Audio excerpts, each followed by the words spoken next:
নও-মুসলিম স্ত্রীকে ইফতারের সাথে বিষ মিশিয়ে হত্যা চেষ্টার ঘটনায় চট্টগ্রামে মামলা হয়েছে। দুপুরে নির্যাতিতা ওই নারীর পক্ষে মহানগর হাকিম আদালতে মামলা করেন অ্যাডভোকেট গোলাম মাওলা মুরাদ। আদালত মামলাটি গ্রহণ করে নগরীর বায়েজিদ থানার ওসিকে দ্রুততম সময়ে তদন্ত রিপোর্ট দেওয়ার নির্দেশ দেন। নগরীর কাটলি সাগর পাড়ে ঘুরতে গিয়ে ফজলুর করিম সুমনের পরিচয় হয় পিঙ্কি রানী দে নামের ওই নারীর সাথে। সুমন ওই নারীকে টিকটকের মাধ্যমে টাকা উপার্জনের প্রস্তাব দেয়। এভাবেই তাদের মধ্যে প্রেমের সম্পর্ক তৈরি হলে পিঙ্কি নিজ ধর্ম ত্যাগ করে সুমনকে বিয়ে করে। বিয়ের পর ওই নারী জানতে পারেন তিনি সুমনের চতুর্থ স্ত্রী। এ নিয়ে ঝগড়ার জেরে হত্যা চেষ্টা অভিযোগ আছে।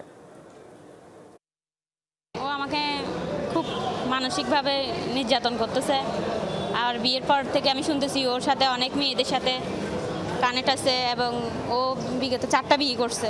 টিকটক কালচারের মাধ্যমে যেভাবে সমাজটা আসলে ধ্বংসের দিকে যাচ্ছে এবং সমাজে নিরীহ মানুষ যেভাবে ক্ষতিগ্রস্ত হচ্ছে সে বিষয়টা থেকে আসলে সচেতন করার জন্য আমরা মাননীয় আদালতে এই মামলাটা দায়ের করেছি।